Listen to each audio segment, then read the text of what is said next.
오늘의 썸네일입니다. 반미가 생긴 진짜 이유예요. 권력으로 읽는 세계사 절찬 판매 중.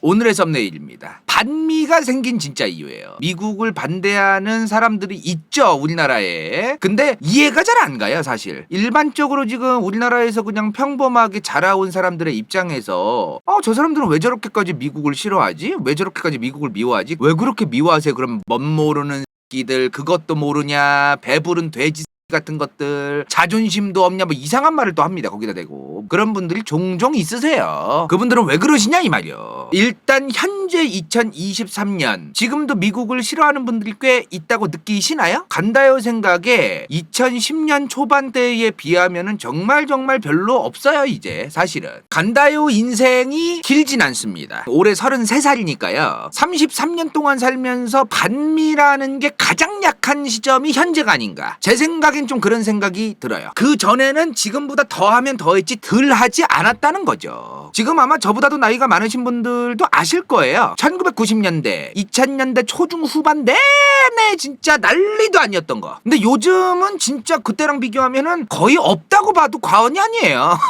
요 정도면 진짜 미국을 그렇게까지 미워하고 싫어하시는 분들이 별로 없는 것 같습니다. 제 체감상은 그래요. 일단 간다요 생각에 대한민국에서 미국에 대해 가장 반발심을 크게 만든 계기는 여러 가지가 있었지만요, 이겁니다. 굉장히 유명한 장면이에요. 김동선 선수죠. 안토노노입니다.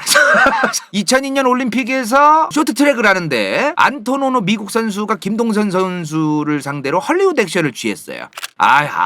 오노색.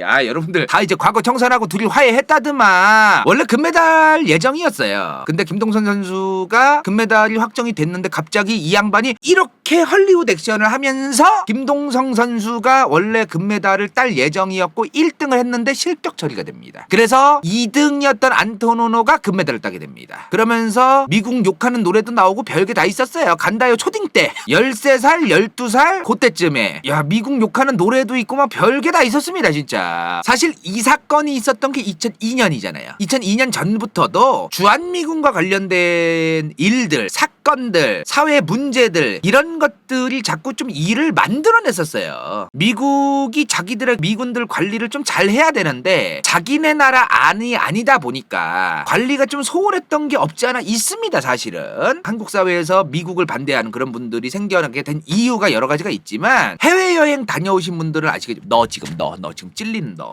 너 얘기하는 거야. 지금 해외여행 가신 분들은 잘 아시겠지만 해외에 나가서 좀 특정 그 유흥 지역 그런데 이제 진입을 하는 순간 뭔가 내가 아무거나 다 해도 될 것 같고 뭔가 어떤 법을 지키는 거에 대한 마인드 자체가 좀 해이해지는 게 있어요. 여러 가지 제가 좀 들어보니까 그런 게 있더라고요. 게다가 자기네 나라도 아니고 남의 나라의 유흥 지역을 들어간 거 아닙니까? 그런 지역에선 고성방가를 하는 사람들도 늘어나고 술 처먹고서 별짓거리 다 하는 사람들도 늘어나고 그런 것들이 어디든 있거든요. 우리나라 주한미군 지역 주변에 유흥가가 많이 발달이 되어 있었습니다. 사실은 지금은 그런 건 없지만 성매매라던가 업소라던가 이런 것들도 많았고 지금도 남아있기는 할 것 같아요. 제 생각에 아예 없어지진 않았을 것 같은데 그런 게 좀 많이 있었어요. 그런 환경적인 것들이 좀 더 사건 사고를 좀 많이 일으키는 게 있었고 다들 이제 군대 갔다 오시고 주한미군 주변에서 군부대에서 군복무하신 분들은 무슨 말인지 더 잘 아실 것 같습니다. 자꾸 문제를 일으키는 거예요. 그 부대 바로 근처에서 주한미군 그런 것들이 좀 있었죠. 문제는 이 2002년에 안토노노의 이런 그 헐리우드 액션 이전에도 미국에 대한 주한미군 때문에 미군에 대한 반감이 있기는 있었는데 안토노노 때문에 그 파급력이 어마무시하게 커졌다 이 말이야. 근데 이 안토노노가 2002년 2월에 터진 일입니다. 이게 근데 저거로부터 4달 뒤입니다. 진짜 4달밖에 안 됐을 시점에 효순이 미선이 사건이 터집니다. 경기도 양주였어요. 저게 무슨 사건이냐면은 저 안타까운 사건이죠. 주한미군의 장갑차가 여중생 2명을 밟아버린 겁니다. 압살을 해버려요. 그 자리에서 그냥 그 여중생 2명이. 지금은 제가 이 사건이 일어났던 지역을 로드뷰로 보니까 바리게이트도 생겼고 인도도 만들어져 있어요. 그때는 그런 거 없었던 거죠. 지금도 사실 그런 데가 많고요. 예컨대 뭐 요런 길 있잖아요. 요런 길 있죠. 이렇게 인도가 없는 길 있잖아요. 있거든요. 지금 여기는 좀 큰 차선이라서 자동차 전용인 것 같아가지고 그런 것 같긴 하지만 자동차 전용이 아닌 곳들도 인도가 없었던 길들이 시골길이 지금도 많아요. 국도에. 여기는 왼쪽에 인도가 있는데요. 옛날에는 왼쪽에 이런 인도 없었던 거 아시죠? 그냥 요런 거예요. 요 바로 옆에 밭 있고 그냥 풀 자라 있고 나무 자라 있고 요런 데로 그냥 지나다니는 일이 수두룩했어요. 요즘도 그런 지역이 있을 거야. 여기를 걸어가던 여중생 2명이 뒤에서 오던 장갑차에 의해서 밟힌 거죠. 그 사건이 바로 효순이 미선이 사건이에요. 이 사건이 터지면서 그냥 미국에 대한 반감, 주한미군 철수해라 이런 거가 폭발을 합니다. 막 2002년에 막 저게 근데 금방 또 끝났던 게 2002년에 한일 월드컵이 있었어요. 한일 공동 월드컵이 있었기 때문에 그 월드컵 때문에 또 덮어져요. 또 이제 금방 또 잊혀집니다. 그냥 그렇게 좀 잠잠히 이제 또 지나가는 듯 했는데 노무현 정부의 굉장히 유명한 사건이죠. 이거 2004년에 노무현 정부가 이라크 파병을 결정합니다. 뭐 다들 아시겠지만 노무현 정부는 그리고 저 노무현이라는 개인은 파병을 별로 원치 않았는데 보냈어요. 현실적으로 보낼 수밖에 없지 않았습니까? 유명한 사진이죠. 직접 대통령이 이라크에 있는 자이툰 부대에 일부러 갑니다. 대통령이 저런 그 환경에 일부러 가는 게 좀 이례적이긴 했던 거예요. 아무튼 본인도 개인적인 마음에서 별로 보내고 싶지 않았던 걸 있었을 것이고 또 국민들도 왜 미국 좋으라고 이라크에 우리 군대를 보내냐, 우리 청년들을, 우리 아들들을, 그런 것들에 대한 어떤 여러 가지 부담, 여러 가지 때문에 아무튼 갔을 것 같습니다. 그죠? 이게 있고 나서 몇 년 뒤에는 또 한미 FTA 협상이 본격적으로 시작됩니다. 한국 분위기가 어땠겠어? 개판인 거야. 미국에 대한 일들이 막 빵빵 터지던 2002년, 2003년인데 몇 년 뒤에 2, 3년 만에 또 한미 FTA가 터진다고 하니 이제 협상을 본격적으로 시작한다고 하니 뭐 분위기가 어땠겠어요? 답도 없는 겁니다, 저거.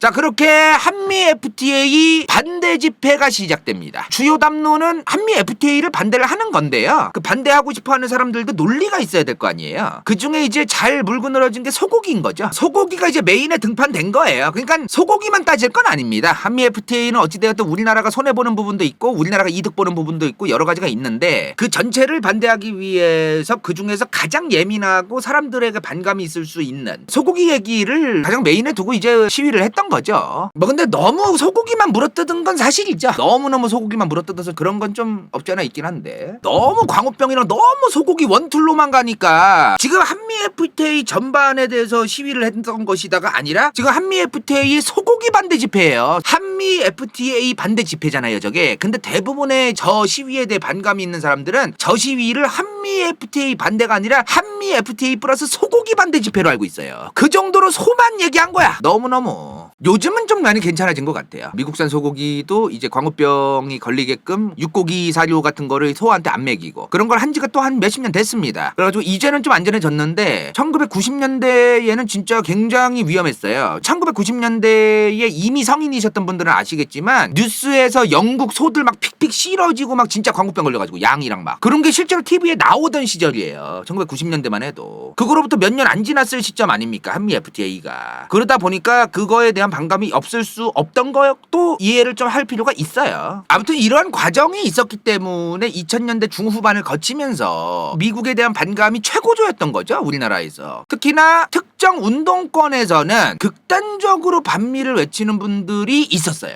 특정 운동권에서 그 운동권의 사상을 가진 분들이 지금도 있습니다. 왜 그렇게 되셨을까요? 그분들은 1980년대에 극단적 반미가 이미 있었습니다. 지금 간다요가 얘기한 사건은 언제예요? 2000년대 초중 후반의 얘기입니다. 근데 이 사건들이 있기 전에 무려 20년 전에 지금으로부터 40년 전에 1980년대에 이미 엄청난 반미가 있었습니다. 그분들은 도대체 왜 그랬을까? 대부분 1980년부터 퍼집니다. 진짜 1980년. 자, 어쩌다가 대한민국에 이런 극단적으로 미국에 대한 반감을 갖는 사람들이 지금까지도 꽤 있는 건지 그 과정이 있어요. 자, 우선 박정희 대통령이 1979년에 암살당합니다. 아시죠 다들? 이때까지만 해도요 대한민국 학생운동의 반미는 아무런 힘이 없었습니다. 반미가 아예 없었다고 할 수는 없겠죠. 아예 없었다고 얘기해도 무방할 정도로 반미를 외치는 사람들은 아무런 힘이 없었어요. 저 양반 돌아가셨을 때까지만 해도. 반미를 외치는 사람들이 이미 1970년대도 있기는 있었으나 저 구석에 있어가지고 아무도 쳐다봐주지도 않는 그런 담론이었습니다. 반미가. 근데 이 양반 돌아가시고 나서 1980년 이후부터는 얘기가 많이 달라집니다. 자, 박정희 박정희 정부 때까지의 학생운동, 전두환 정권 때부터의 학생운동은 많이 다릅니다. 엄청난 차이가 있습니다. 이거를 거의 비스무리하게 생각하시는 분들도 있는데 연결고리가 아예 없지는 않겠으나 굉장히 많이 다르다고 생각하시면 될 것 같아요. 박정희 정부 때는 학생운동의 대부분의 담론이 뭐냐면 독재 물러가라예요. 이게 대부분이었습니다. 그리고 지금 박정희 옆에 있는 사람 누구예요? 카터죠? 아직도 살아있습니다. 미국 카터 대통령. 1924년생입니다. 한국 나이로 올해 100살이에요. 이 양반이 1977년부터 대통령 임기가 시작되는데 미국이 카터 정부 때부터 시작했던 외교 전략이 뭐냐면 인권 외교입니다. 이거 인권 외교 일단 지워버리고 요거 기억하시나요? 바이든 정부가 최근에 데모크라시 정상회의라는 걸 만들었어요. 민주주의 국가들끼리 만나서 우리 정상회담하자. 전 세계의 인권 문제와 전 세계의 평화와 이런 거에 대해서 우리가 다 같이 민주주의 국가들끼리 만나서 얘기하자. 이게 바이든 정부 때 만들었던 데모크라시 정상회의입니다. 근데 이 민주주의 국가들끼리 만나자는 거 왜 한 거예요? 빼박이야. 중국이랑 러시아 질라고 하는 겁니다. 근데 여기 명분이 좀 솔직한 얘기로 미국이랑 조금 친하더라도 함부로 부르기가 좀 애매한 국가들이 있어요.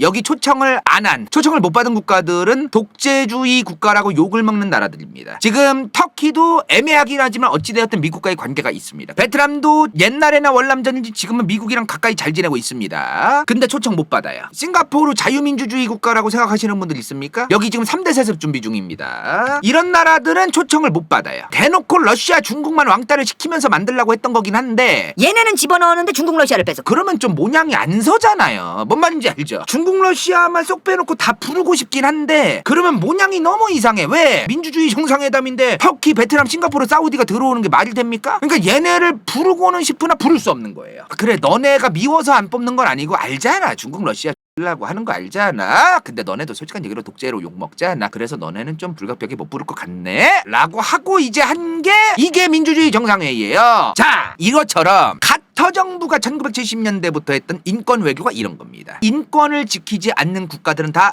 해야 된다. 이런 거야. 사실 소련을 타겟으로 한 것도 맞는데요. 이게 왜 이렇게 한 거냐면은 기본 베이스는 이거예요. 미국 말을 잘 안 들어. 게다가 공산국가야. 게다가 독재국가야. 그러면 이걸 질 명분이 필요한데 뭐로 지가 바로 꺼내든 게 인권인 겁니다. 이렇게 인권이 좋은 단어지만 언제 어디서 왜 꺼내느냐에 따라서는 의미가 많이 달라져요. 하필 기어이 기어코 애써 왜 하필 2021, 22년에 바이든 정부에서 데모크라시 정상회의를 만들었을까요? 왜? 카터가 왜 하필이면 1970년대 중후반에 저 인권 외교를 시작했을까? 미국 말을 안 듣는 애들 중에 독재 국가가 많았습니다. 그럼 이 독재 국가를 질 명분이 필요한데 명분이 인권이라는 너무 좋은 게 있는 거예요. 그래서 인권 외교를 했던 겁니다. 카터 정부가 박정희 정부한테 핵 개발을 하지 말라고 계속해서 얘기해요. 너네 핵 개발 계속하면 주한미군 싹 다 철수할 거다. 더 나아가서 이제 인권 외교 명분을 얘기하면서 한국의 독재 정권 박정희 정권은 인권을 말살하고 민주화를 이룩하려는 국민들의 꿈을 말살시키는 독재 정권이다. 이런 얘기를 하는 거죠. 근데 그 속에 있는 얘기는 핵 개발하지 말라는 거예요. 사실은 그 독재 정권이 미국 말을 잘 들었으면 또 내버려 뒀을 겁니다. 근데 그 독재 정권이 미국 말을 안 듣고 핵 개발을 한다? 그러면 그 독재가 잘못됐다고 지적을 하는 거죠. 무슨 말인지 이해되시죠? 실제로 카터가 민주주의를 사랑하고 인권을 사랑하고 뭐 그래서 그랬을지도 모르지만 일단은 기본적으로 이 카터 정부 전에 닉슨 정부와 전통적인 미국 정부의 고위 외교 당국자들은 더 이상의 핵 개발 국가는 없어야 된다가 기본 기조예요. 소련을 압박하고 동시에. 그러니까 그런 차원에서 했던 거라고 보는 게 아주 합리적인 얘기일 수밖에 없습니다. 그죠? 이런 거로 이제 압박을 가한 거예요. 카터가. 카터 정부가 박정희 정부의 독재를 까주니까 한국에서 유신 정권, 유신 헌법을 만든 박정희 정권의 독재를 타도하던 학생운동 하시던 분들은 미국을 어떻게 생각했을까요? 안 좋게 생각할 이유가 없죠. 미국을 안 좋아할 이유가 없는 겁니다. 그래서 1970년대까지만 해도 대한민국의 학생운동권에서는 반미주의자가 거의 없었다고 봐야 돼요. 자, 근데 카터가 재선에 실패하고 레이건이 당선됩니다. 카터랑 레이건이 맞다이를 까서 져요. 자, 그럼 레이건이 이제 당선이 되는데 1980년 대선에서 미국 레이건이 이깁니다. 그리고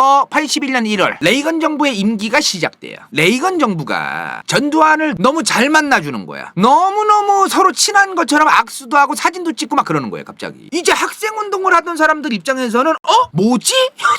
도대체 이게 뭐지? 방금 전까지만 해도 카터 정권이 독재 타도해야 된다고 하고 그럼 전두환 정부도 마찬가지 아니냐 독재가 왜 저럴까가 된 겁니다. 그래서 그래서 전두환 정부가 미국에게 제대로 된 정부로 인정받고 미국과의 정상회담, 레이건과 전두환이 만나고 정상적인 정부라는 걸 대외적으로 보여주고 또 국내에서도 봐봐라 지금 미국의 대통령과 전두환 대통령이 만났지 않냐 이런 걸 보여주고 그러면서 동시에 본인은 절대로 미국의 말을 거스르지 않을 거다. 그리고 본인은 미국 말대로 핵무기와 무기 개발을 포기하고 철저하게 말을 잘 들을 거라고 얘기를 하면서 둘의 베네핏이 너무 딱 맞는 거예요. 그래서 내버려 둔 겁니다. 사실 원래는 박정희 정부가 당시 김대중 씨를 납치해서 바다에 던져버리려고 했었어요. 근데 이 사진이 뭐냐면 김대중 씨가 일본에서 당시에 납치된 이후에 미국이 개입해서 한국으로 다시 돌아오게 해 절대로 김대중 씨를 죽이지 말라고 미국의 CIA와 정보당국이 개 난리를 쳐서 박정희 정부가 제거를 못했어요. 미국 개입해서 산 거예요. 저 양반이 사실은. 카터 정부가 볼 때는 김대중이란 인물이 다음 차기 대선 후보인 거예요. 그리고 이 박정희라는 사람보다도 우리 미국이랑 대화가 잘 통하고 핵 개발을 포기하는 것도 대화가 잘 될 것 같다. 그래서 다음에 이 한국이란 국가를 우리가 국제정치적으로 잘 활용하기 위해서는 다음 차기 대선 주자가 죽게 내버려둬선 안 된다까지도 생각해요. 그게 초패권 국가가 유지되는 힘입니다. 그렇게까지 해야 초패권 국가를 유지할 수 있어요. 강력하게 그걸 다 관리하려고 해요. 다 관리. 자, 광주 민주화 운동이 1980년 5월입니다. 그죠? 이때면요. 시점을 잘 이해해야 되는데요. 이거는 항상 그 다른 나라의 정권이 어떤 스탠스를 가졌는가에 대해서 분석하려면 그때 뭐가 있었는지를 봐야 돼요. 광주 민주화 운동이 1980년 5월부터 이제 시작됩니다. 그죠? 근데 미국의 대선이 11월이었어요. 미국 대선 정말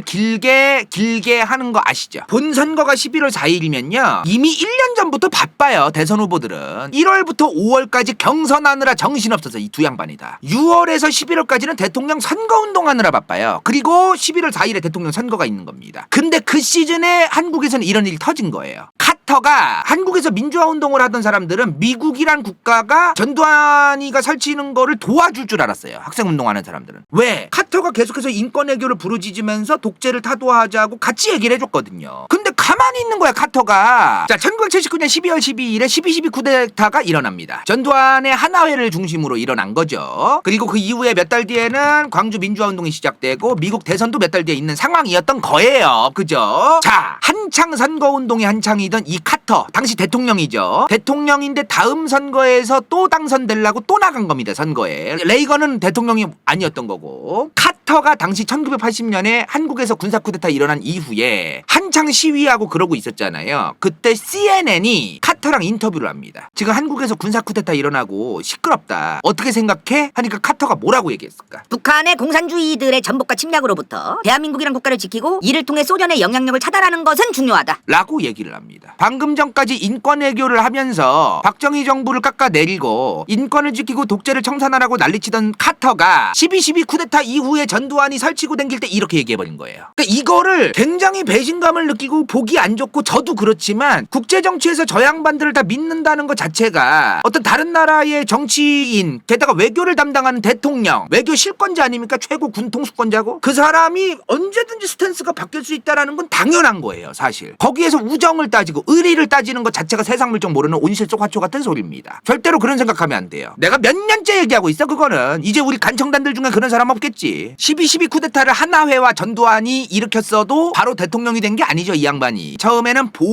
보안사령관이었습니다. 이 보안사령관이 이제 여러 가지 얘기를 하기 시작해요. 계속 TV에 나와가지고 뭐 이것도 얘기하고 저것도 얘기하고 계속 TV에 나와. 저 양반이 대한민국 국민들이 저 사람의 얼굴을 본 게 처음입니다. 저 때가 누군지도 모르던 사람이고 뭐 할 바도 아니고 저 사람 누군데 자꾸 나오고 뭐 몰라 모르는 사람이었다고 원래. 자, 어차피 박정희 대통령이 암살당하고 죽었고 이제 미국도 카터 정부도 한국의 민주화를 도와줘서 이제 곧 민주화가 될 것이다라고 대부분의 시민들이 생각하고 있었어요. 당연히 이렇게 생각하고 있었어. 근데 이 양반이 12.12 쿠데타 일으킨 다음에 점점 자기한테 반대할 만한 국방부 내부 인물들도 하극상 그런 것까지 아무렇지 않게 하는 거야 막. 국방부 내부에 하나회라는 본인이 만든 사조직을 가지고 위계 질서나 국방부의 위계 체계 자체를 거의 완전히 마비를 시켜놨었죠. A라는 사람이 이 전두환 씨의 상사야. 근데 그 상사가 전두환 씨 말고도 여러 부하들이 있었을 거 아닙니까? 근데 그 명령이 안 먹히는 거예요. 왜? 하나회가 워낙 많았으니까요. 전두환의 최측근들이 많았으니까요. 겉으로 볼 때는 위계 질서, 위계 체계가 국방부 내에 있었던 것 같지만 사실상 없었던 겁니다. 그러니까 그런 거예요, 이 양반이. 국회에서는 어떤 상황이 있었어요, 국회? 당시에 이제 박정희 대통령이 사망하고 이제 최규하 당시 원래 총리가 대통령이 됐어요. 권한대행이죠. 근데 박정희 대통령이 죽었어도 박정희 대통령이 원래 여당이 있잖아요. 그리고 당시 이제 DJ나 YS가 있던 야당, 이 양반들이 이제 손을 잡고 이 원래 여당도 이제 생각이 바뀐 게 뭐냐면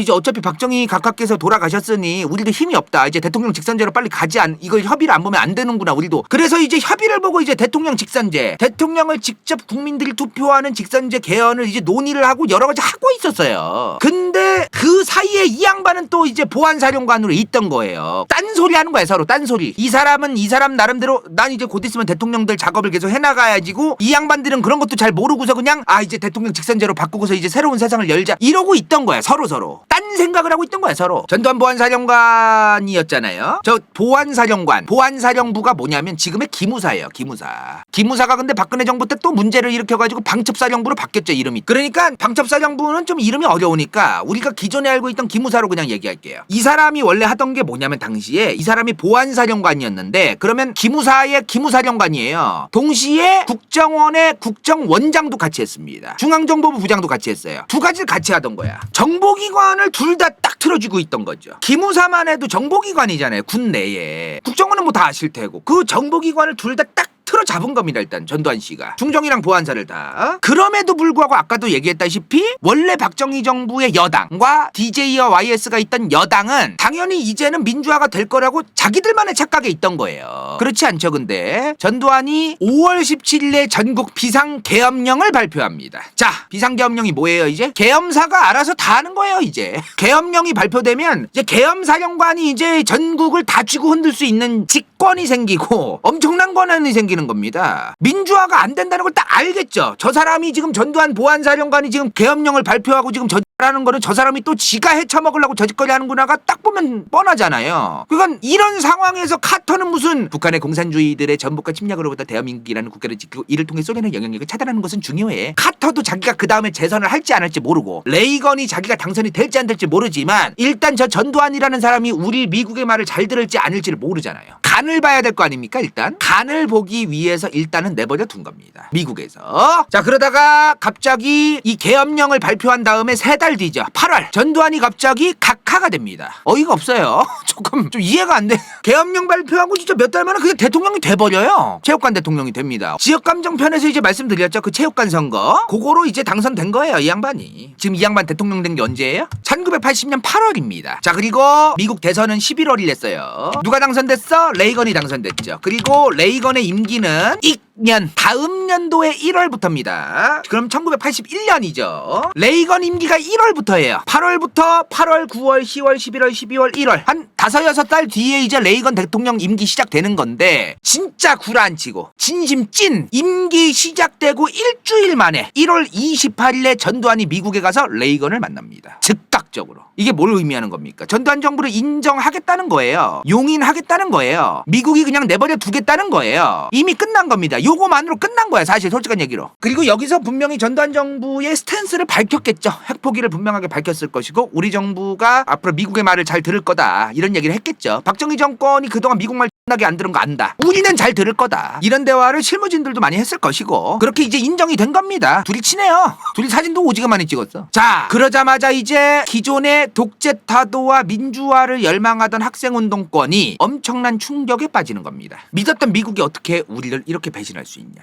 자, 여기서 이제 그동안 학생운동권이 쳐다도 안 보던 반미를 외치던 NL 세력이 갑자기 커집니다. 학생운동권이 크게 NL이랑 PD가 있어요. 요 두 개념은 알고 있으면 좋습니다, 여러분들도. 내셔널 리버럴이 있고 피플 데모크라시가 있어요. NL이 뭐고 PD가 뭐냐? 일단 NL이 뭐냐면, 이 NL이 갑자기 커져요. 1980년대 이제 반미주의자들이 커지면서 NL이 커지는 거야. NL들의 시각이 뭐냐면, 우선 미국 같은 강대국이 우리 한반도에 개입해서, 그리고 북한 쪽에는 소련이랑 중국이 개입해서 우리 한반도에 자주통일, 자주독립, 자주국가, 우리 한 민족, 같은 민족끼리의 사이가 더러워진 거다. 원래 같았으면 저 강대국들만 개입 안 했으면 우리는 멀쩡하게 평화 통일을 했을 가능성이 굉장히 높다. 주한미군을 몰아내야 된다예요. 요런 거야. 이 사람들은 종북좌파는 아니에요. 그러니까 내가 볼 땐 그래요. 북한을 추종하고 북한의 공산주의를 좋아하고 이런 것까진 아니고 이런 마인드 때문에 북한에 대해서 호의적인 거지. 북한을 사랑하고 북한을 좋아하고 북한의 체제와 김일성, 김정일, 김정은 3대 세습을 사랑하고 이런 건 아니다. 그렇게 가는 거는 좀 과장이고 요런 사상들 1, 2, 3번 지금 간다요가 적은 강대국들에 의해서 분단이 돼서 우리 민족이 찢어진 것이다. 김일성이도 강대국만 아니었으면 통일을 위해서 노력할 생각이 있었을 것이다. 주한미군을 절수시키고 이런 걸 해야 된다라는 사상이 너무 깊게 박혀 있으니까 북한을 추종하는 것처럼 보이는 거지. 근데 김일성을 너무 믿는 거죠.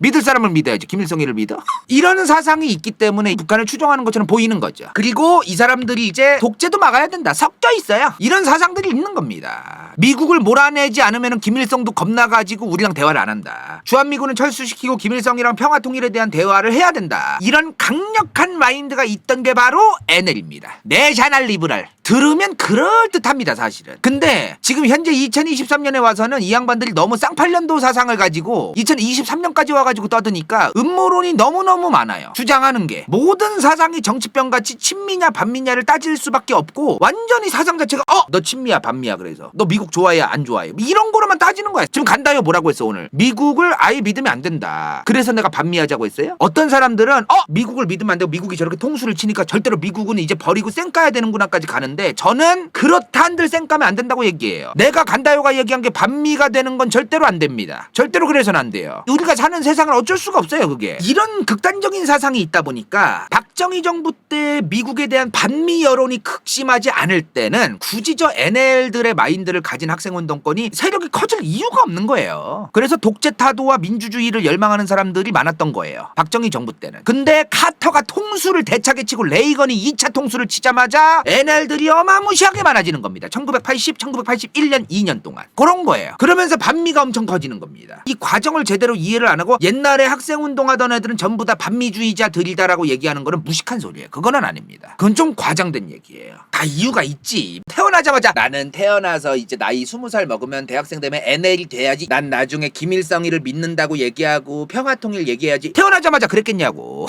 다 이유가 있는 거지. 그렇지 않니? 너무 종북좌파 토착외고 막 이런 거에 빠져가지고 좀 떨지 마 제발. 그 무식한 소리야 진짜로. 우리 간청단들은 그런 사람이 없겠지만 진짜 그런 사람 이제 없어져야 돼요. 우리 대한민국이 어떤 나라야. 얼마나 많은 우리 조상들과 우리네 아버님들 산업력군들 그분들에 의해서 지금까지 온 나라 아닙니까. 소중한 나라인데 그 나라를 자꾸 망국의 지름길로 끌고 가고 연병 육갑을 떨고 있어. 혈압 오르게. 자 그러면 이 상황에서 사실은 미국이 다른 국가의 민주화를 도우면서 미국 말을 잘 듣는 사람을 대통령으로 앉히는 거 그걸 중동아랍에서 하려고 미국이 개 난리를 쳤어요. 대차게 말아먹었죠. 안 먹히는 거예요 저게. 안 되는 데는 안 됩니다 저게. 자 일단 근데 우리나라는 상황이 다르죠. 우리나라는 이 상황이 아니잖아요. 다른 국가의 민주화를 방관하면서 미국말을 잘 듣는 사람을 초이스한 거 아닙니까. 초이스라기보다 미국말 잘 듣는 사람을 내버려 둔 것이죠. 전두환 정권은 요런 거죠. 그죠? 문제가 뭐였냐면 당시에 레이건이 임기 초부터 엄청 피곤한 일이 많았었죠. 첫 번째 레이건 정부 임기 초에 이란 혁명이 일어납니다. 이란 혁명이 뭐예요? 호메이니의 이슬람 혁명입니다. 이란에서 저 호메이니의 이슬람 혁명이 일어나면서 이란이 갑자기 왕조가 붕괴되고 갑자기 호메이니가 지도자가 돼요. 그리고 그 호메이니의 뒤에 이어서 호메이니 옆에 있던 하메네이. 이 양반이야. 이란 뉴스 뜨면 이 할아버지 자주 나오잖아요. 이 양반이 호메이니고 이 양반이 하메네이예요. 이 양반이 요새 요 센터에 앉아있잖아 이 할아버지. 이렇게 이어진 거야 이란이 저 때부터 이제. 이 이란 혁명이 일어나면서 중동아랍의 석유 공급에 대한 유통망에 대한 전 세계적 쇼크가 옵니다. 그게 2차 오일 쇼크예요. 1차 오일 쇼크는 사우디를 포함한 중동아랍의 석유 수출을 하는 국가들 끼리 모여서 미국 봐라 유럽 봐라 하면서 잠가라 밸브를 했던 거야. 1차 오일 쇼크는. 근데 2차 오일 쇼크는 호메이니가 이란의 지도자가 되면서 또 쇼크가 생긴 거죠. 그리고 1979년부터 뭐가 터졌어? 소련 아프가니스탄 침공이 있었습니다. 소련과 아프간이 죽어라 싸우자 이제. 엄청나게 길게 갑니다 저게. 저때 소련이 바지가랑이가 찢어집니다. 아시죠? 소련이 저 아프가니스탄 전쟁 때문에 빨리 붕괴된 거다라고 얘기할 정도로 저게 대차게 말아먹은 전쟁이에요 진짜. 자 이런 일들이 터졌어요. 국제정치 정치적으로. 레이건 정부가 무슨 우리나라의 그런 정권에 대해서 세세하게 다 일일이 개입할 여유가 없는 거야. 너무 바빠서. 우리나라 아니더라도 바쁜 일이 너무 많으니까. 이때 레이건 정부가 기가 막힌 얘기를 합니다. 커크패트릭 독트린이라고 해가지고, 자, 일단 독트린이 뭐냐면요, 특정 정권의 아주 기본적인 외교 전략을 표명한 게 독트린이에요. 자, 레이건 정부가 이제 선언을 한 거예요. 외교 노선에 대해서 커크패트릭 독트린이라는 걸. 이 단어는 외우지 마시고요. 아, 뭘 얘기했대 레이건이. 자, 그럼 뭘 얘기한 거냐? 당시 미국이 레이건 정부 초기였던 1981년이면은 어떤 시점이에요? 일단 월남전, 베트남 전쟁이 끝난 지도 10년밖에 안 된 시점이에요. 그리고 전 세계적으로 미국을 다 믿을 수 없구나. 베트남 전쟁에서 미국이 남베트남을 지켜주고 베트남 전체가 공산화가 안 되게끔 도와줄 줄 알았더니 그런 게 아닌 거예요. 미국도 지들 수틀리면 그냥 빼는구나 군대를 해서 전 세계적 리더십의 위기가 오는 겁니다. 그래서 미국을 점차 신뢰하지 않는 분위기가 형성되어가는 그런 분위기가 있었어요. 근데 뭐 그런 분위기 있든 말든 간에 트럼프 같은 사람은 신경을 안 쓰겠죠. 그러거나 말거나 Great America Again 이 얘기냐 주구장창하면서 센 하면서 이제 막 그래서 외교 당국자들이 트럼프를 그렇게 싫어했던 거야. 그렇게 개구멍이 생기면 미국을 신뢰하지 않는 국가들이 늘어나면 뭘로 의미하는 거예요? 소련이 개입할 개구멍이 생기는 거예요. 미국이 소련과 중국이 개입할 수 없게끔 그 개구멍을 틀어 막아야 될 거 아닙니까? 그 개구멍을 계속 내버려 두는 겁니다. 그냥. 그러면 안 되잖아요. 트럼프는 그 짓을 해서 욕을 먹은 거예요. 4년 내내 국제정치학자들한테 그렇게 대차게 욕먹은 대통령 없어 진짜로. 이거를 레이건 정부를 빨리 막았어야 되는 겁니다. 이 개구멍이 점점 커지면 안 되잖아요. 그래서 레이건 정부가 뭐라고 얘기하냐면 대놓고 얘기합니다.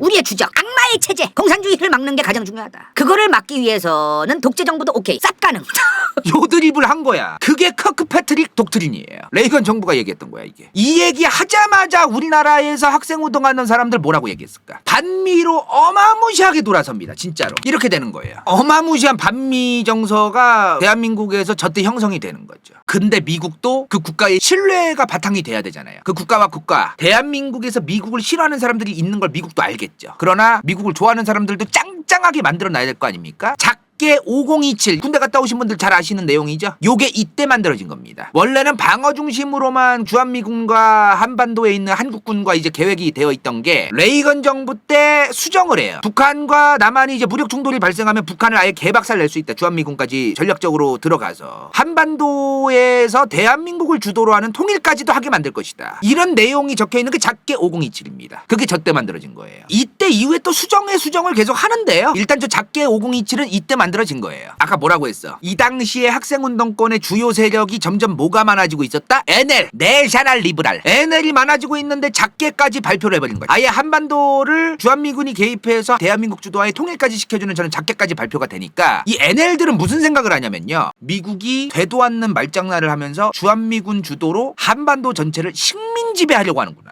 근데 당시 분위기 보면은 이 말을 믿게 돼. 상상력을 동원해서 저 당시의 시대로 한번 가보면은 나도 헷갈렸을 것 같긴 해. 진짜.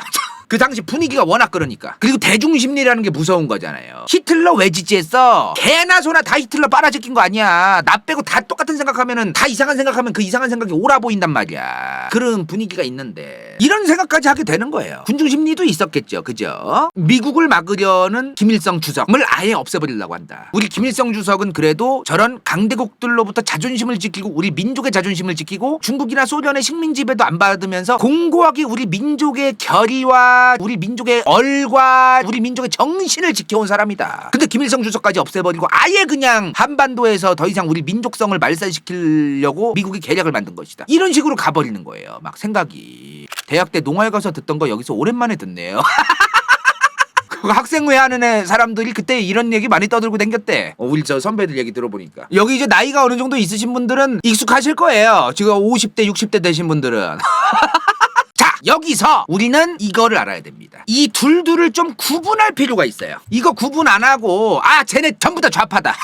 이러시는 분들 많은데 이거는 분명히 좀 구분을 할 필요가 있습니다. 이거 제가 무슨 말 하려는지 아시겠죠? 이 양반들이 NL이에요. 이 양반들은 PD입니다. PD. 물론 이 양반들 뇌구조를 다 뜯어본 게 아니기 때문에 저도 확실하게 얘기할 수는 없지만 굳이 어떤 사회운동을 주로 하셨는가를 보면은 그렇다는 거예요. 이 양반들이 자기들끼리도 싸워요. 그래서 통합진보당으로 통합을 했을 때가 NL하고 PD가 합쳐졌던 건데 하여튼 둘이서 오지게 싸웁니다. 오래 가지도 못해요 둘이. 그래서 좀 분리할 필요가 있어요. NL은 일단 일단 좀 설명을 드렸어요. PD도 이제 따로 있는데 이 PD는 민중민주주의예요. 굳이 해석을 하자면 People's Democracy. 근데 이 사람들이 저 NL이나 PD나 다 똑같은 것 같아도 어마무시하게 달라요. 근데 뭐 좌파 쪽이면 다 싫고 그냥 좌파면 다 혐오증이 있고 막 진보 세력이면 다 잡아치고 싶고 막 그런 사람들 눈가래는 다 똑같이 보이겠지. NL은 민족주의가 중요해요. 미국을 반대하고 독재를 반대하는 건 당연히 있고 우리 대한민국 국가의 주권, 자주, 통일. 지금 대한민국 한국사 잘못 연구하는 교수님들 중에서도 NL 끼가 있는 분들이 있어. 그 양반들 때문에 지금 잘못 배운 사람들 엄청 많아요. 그놈의 민족주의와 주권과 자주, 통일 막 위대한 대한민국 한반도 환빠부터 해가지고 연관이 좀 되어 있는 게 있어요. 그 환단고기까지도 굉장히 문제가 많습니다 이게. 자, PD는 뭐냐? 노동운동 알죠? 노회찬 심상정 의원이 노동운동 좋아하잖아요. 노동운동 중요하게 생각하고 PD들은 노동운동, 노동자, 자본의 재분배 요런 게 중요한 양반들이야. 그래서 이 양반들 PD들이 낙수효가 싫어해요. 낙수효과는 없다. 그러니까 낙수효과가 뭐야? 대기업이 잘 되면 알아서 밑에도 잘 된다 하잖아요. 낙수효과가. 근데 언제적 낙수효과냐? 개소리 하지 마라. 무조건 이제 노조가 잘 돼야 되고 노동자가 잘 돼야 되고 이 얘기 많이 하잖아. 심상정 아줌마가. 그런 얘기 하시는 거죠. 뭐 그 양반들이 그런 말 하든 말든 간에 뭐 난 알바 아니니까 저한테는 아무 얘기 하지 마세요. 저는 관리权없으니까. 그리고 지금이야 솔직히 노동자 운동 노조들도 지지를 많이 못 받지만 1980년대만 해도요. 진짜 노동자들이 제대로 대우를 못 받고 임금 떼어먹히고 진짜 노동법도 제대로 안 되고 개판이었어요. 그래서 저런 PD 계열의 운동이 실제로 필요했던 시점이라고 저도 생각합니다. 근데 요즘은 이제 제 개인적인 생각 좀 너무 과하다 그런 생각이 좀 들 때도 있긴 한데 그 당시엔 좀 필요했던 게 맞습니다. 이게 또 시비 양상이 달라. 둘 다 미국에 대해서 반대하는 건 마찬가지였어. 당시에는. 지금은 PD 이 양반들은 별로 미국 반대하고 그런 거 별로 없어요. 다만 가끔 연대를 해. NL들도 너네 시비 같이 해주래 필요 없어? 대신에 이제 미국 반대 같이 외쳐줘. 좀 같이 힘을 합할 때도 있어요. 근데 그래봤자 지그들만 그러는 거야. 지그들만. NL들이 어떤 생각 가진지는 이미 다 설명드렸잖아요. PD들은 통일이나 자주통일, 민족주의 이런 거보다도 헌법을 갈아엎자. 헌법을. 이 양반들은 미국의 꼭두각시에서 전두환 정권이 노동자들을 더 탄압하고 지들 멋대로 하고 그래서 미국을 반대하긴 하는데 어떤 양상으로 가냐면 헌법을 갈아엎자는 쪽으로 가요. 근데 NL은 미국 같은 강대국들의 제국주의 식민지 세력들에 의해서 이 남북한이 분단되고 전두환 같은 식민지배의 하수인들 미제승냥이들 이런 사람들 때문에라도 미국을 몰아내야 된다. 살짝 내용이 다릅니다. 미국 몰아내는 게 제일 우선이야 이 양반들은. 근데 이 양반들은 헌법을 바꾸는 게 제일 우선이고. 자, 이런 1980년 학생운동이 한창일 때 강철서신이라는 책이 퍼지기 시작해요. 요거 책 아세요? 저 책이 김영환이란 분이 쓴 건데 저 김영환 씨가 지금은 완전히 180도 바뀌어가지고 또 완전히 그냥 너무 극우 쪽으로 갔다고 해야 되나? 뭐 이럴 때 저럴 때 너무 좀 그런데 아무튼 이분이 학생운동 NL이었어요. 북한 주체사상 같은 거 있죠. 주체사상을 담아서 강철서신이라는 책을 쓴 거예요. 이거를 학생운동하던 사람들이 환장해서 보기 시작합니다. 결국에 강철서신 내용은 상관없고 주체사상을 이용해서 이제 얘기한 거잖아요. 대략 저 내용이 뭐냐면 이게 내가 보기에는 핵심 내용이야. 지금 현재 당시 1980년대의 한국 사회에서 지금 보여지는 여러 모순들은 대부분의 미국 제국주의 앞잡이들에 의해서 일어난 것이다. 북한이 이 얘기를 많이 하는데 그리고 문제 해결을 위해서는 그저 미국의 미제승냥이 앞잡이들과 미국을 몰아내야 된다. 이런 내용들을 학생들이 많이 접하게 된 거예요. 20대 초반에 너무 저런 사상 빠지면 안 됩니다. 간다요가 20대 중반까지는 웬만하면 정치에 관심을 좀 덜 가져라. 이 얘기를 하는 이유가 뭐냐면은 너무 어릴 때 저런 거에 빠지면 이상해져 사람이. 사상 자체가. 너무 깊게 빠지면 안 돼 그런 게. 이거를 해결해야만 완벽한 독립국가, 완벽한 자주국가로 갈 수 있다. 그러니까 이게 뭐냐면은 애초에 지금 현재 우리가 살고 있는 이 국제사회는 지구는 국제정치는 완벽한 독립과 완벽한 자주성을 띠고 있는 국가가 힘들잖아요. 글로벌 경제 시대에 완벽한 저런 게 없잖아. 근데 저런 희망을 품고 자꾸 막 이거가 안 됐으니 해내야 된다. 불가능한 걸 해내야 된다는 거잖아요. 그러니까 안 되는 걸 어떻게 되게 해요. 미국조차도 힘든데 저게. 이런 강박을 버리는 게 좋아요. 근데 NL과 PD를 오늘 말씀을 많이 드렸는데요. 그러거나 말거나 저번 시간에 얘기했던 거 있죠. 대통령 직선제. 1987년에 결국에는 대통령 직접 선거제도로 개헌이 됩니다. 헌법이 개편돼요. 그러면서 NL이 또 나락으로 갑니다. 이제 민주화 됐다. 딱히 반미주의 이런 거 관심 없다. 이렇게 나락으로 가요. NL이 별로 관심이 이제 없어지는 거예요. 근데 NL들은 그 당시에 어떤 생각을 가지고 있었을까요? 무지랭이들. 이렇게 되는 거야. 왜 우리의 목소리, 우리의 진심을 밀려주지 않냐면서. 세상이 변했는데도 본인들의 생각이 안 변하면은 참 답도 없어요. 이게 세상은 계속 변하는데 자기도 생각을 계속 변화해야 될 필요성을 가지고 살아야 되는데 그걸 안 하고 그냥 딱 정해버리면은 답도 없어요. 이거 진짜로 어마무시한 사명감과 노력, 위대한 혁명가라는 본인들의 선민사상이 있었고 그런 의식이 있었는데 갑자기 그게 뻥 사라진 겁니다. 아무도 이제 쳐다봐주지도 않는 거예요. 현실을 받아들일 수가 없는 겁니다. 인지 부조화가 오는 거죠. 그래서 이제 그 이후에 NL들이 김영삼 정부, 김대중 정부, 노무현 정부, 이명박 정부, 박근혜 정부 내내 이제 극단적인 시위, 미국 제국주의자들로부터 빠져나와야 된다 이런 얘기를 계속하는 거야. 계속. 그럼에도 불구하고 별로 관심을 못 받았는데 마침 안토노누의 헐리우드 액션, 효순이 미선이 사건, 이라크 전쟁 파병, 한미 FTA 터지면서 또다시 NL이 설치기 시작하는 거예요. 또 너무 좋은 기회가 왔다 이거야. 이제 또 빵 터지는 거야. 그러면서 광우병 소고기 같은 거 물고 늘어지고 이제 막 난리가 또 난 거예요. 저게 이런 과정을 우리가 알고 있어야지 그들을 이해하려면은 잘 이해가 안 돼요. 이런 거 모르면은 역사를 좀 알기는 필요해요. 아는 게 이게. 그리고 가끔 저런 NL 같이 좀 극단적인 거에서 빠져나오시거나 안 빠져나오는 거 둘 다 문제긴 한데요. 저런 극단적인 거에 빠졌던 사람이 나오면 또 극단적으로 가요. 자기가 틀렸다는 거에 대한 부끄러움과 자기의 어떤 지난 시간 이제 와서 생각했을 때 그 틀렸던 거를 몇십 년 동안 해먹어온 거에 대한 부끄러움과 그 보상 심리와 이런 여러 가지 때문에 또 극단으로 가는 경우가 많아요. 그래서 극단적인 사상에 들어가가지고 빠져나올 때도 쪽팔려가지고 제대로 못 빠져나오는 거야. 빠져나와서 쪽팔리니까 또 극단으로 가든가. 그래서 극단적인 거에 애초에 빠지면 안 되는 거예요. 오늘의 교훈. 이 세상에 진리가 어디 있어? 세상은 계속해서 변할 거고 그 시대마다 필요한 것들이 다를 거예요. 그럼 진리라고 하는 거는 영원무궁토록 변함없는 당연한 진리 하나인데 그 진리라고 하는 거를 찾는다면 그냥 찾지 마세요. 없으니까 그런 거. 매년 바뀌어야 되고 10년 뒤에 바뀌어야 되고 100년 뒤에 바뀌어야 돼요. 우리가 지금 민주주의 당연하게 생각하지만 그 민주주의도 나중에 우리의 후손들에 의해서는 별로라고 해가지고 또 다른 체제가 나올 수도 있습니다. 다른 체제 하면은 민주주의 대신에 공산주의밖에 안 떠올리는 분들도 있을 수 있겠는데 그때 되면 공산주의도 아닌 민주주의도 아닌 또 새로운 체제가 나올 수도 있어요. 그 세상은 계속 변한다. 그래서 세상은 계속해서 변하기 때문에 시대에 따라서 진리도 바뀌어야 된다. 사람들 마인드도 달라지니까요. 그래서 정치병 빠지지 말라는 거야. 정치병을 빠지지 말라는 말도 이상하네요. 사실은 그냥 진리가 없구나. 이 세상에 진리가 없으니까 허무주의로 살으라는 게 아니에요. 그냥 세상이 좀 더 잘 되기 위해서 각 시대별로 다른 게 필요한 거구나라는 생각만 가지고 있어도 허무주의에 안 빠져도 돼요. 올해 필요한 거 따로 있고 내년에 필요한 거 따로 있어요. 애가 시부에 지금 10살이고 20살이고 30살 때 필요한 게 다 다른 건데 사람도 갓난아기 때 필요한 게 다르고 20대 때 다른데 세상에는 그걸 왜 그게 안 되는 거야 도대체. 오늘의 교훈. 진리란 없다.